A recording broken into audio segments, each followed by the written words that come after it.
Seorang penjual minuman es ditemukan tak bernyawa di mobilnya sendiri. Ternyata pelakunya adalah lelaki pengangguran yang mencoba merampok handphonenya, namun ternyata akhirnya karena panik langsung menghabisi.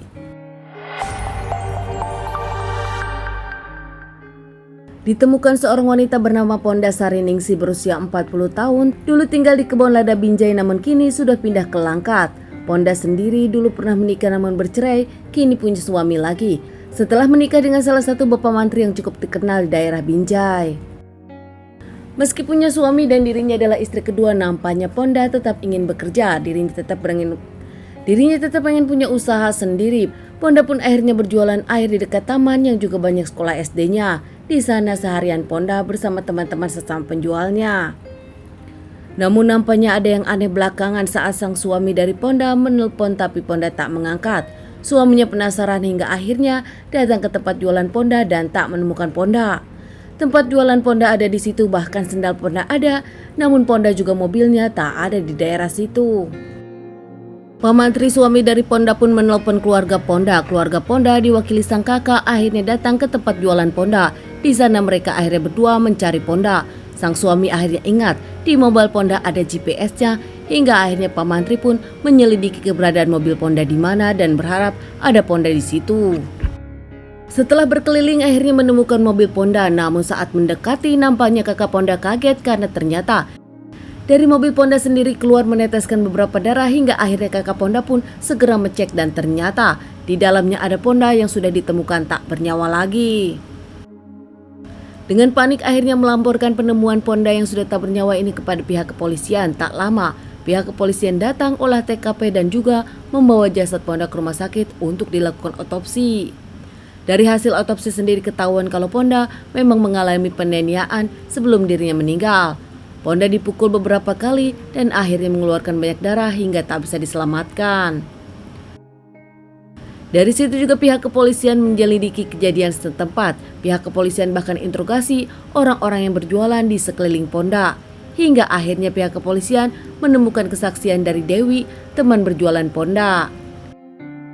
Menurut Dewi memang ada satu laki-laki yang cukup mencurigakan saat itu. Duduk bolak-balik di taman hingga akhirnya dirinya beli minuman di warung Ponda. Saat itu lelaki tersebut menghilang, namun tak lama Ponda pun memang tak pernah kelihatan lagi.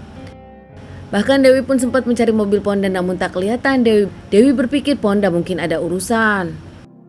Setelah mendapatkan kesaksian dari Dewi, pihak kepolisian pun menemukan di daerah tempat kejadian ternyata ada CCTV. Pihak kepolisian pun mendapatkan CCTV tersebut. Terlihat dari CCTV ada seorang yang keluar dari mobil Ponda. Tak lama lelaki tersebut naik bentor pergi meninggalkan mobil dan juga meninggalkan jasad dari Ponda.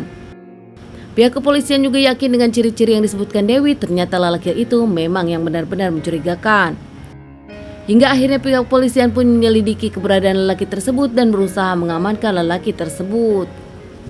Ponda sendiri dikenal sebagai wanita yang baik, ramah, mandiri, bahkan di mata keluarganya Ponda selalu membantu. Meskipun dirinya adalah istri kedua dari Pak Mantri, namun ternyata Ponda sendiri menyebutkan dirinya mengabdi kepada Pak Mantri, tak pernah cemburuan dan tak pernah meminta yang macam-macam. Pak Mantri sendiri mengaku dirinya sangat teramat kehilangan Ponda, istri yang disayanginya. Begitu juga dengan keluarga Ponda yang menyebutkan Ponda juga tulang punggung keluarga, kini merasa kehilangan Ponda untuk selamanya. Wanita yang mandiri ini kini berpulang dan tak kembali untuk selamanya.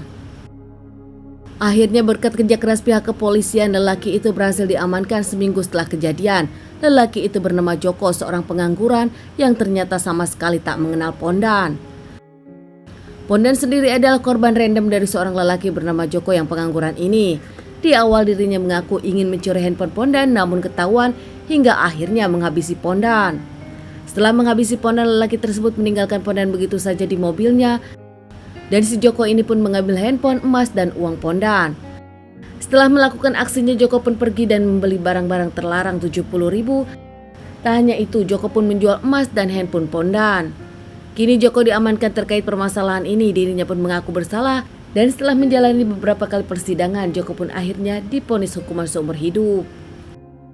Teman-teman, sekian dulu bahasan kasus yang aku bawakan kali ini. Semoga ini bisa jadikan pelajaran untuk kita semua dan ditunggu bahasan kasus-kasus selanjutnya.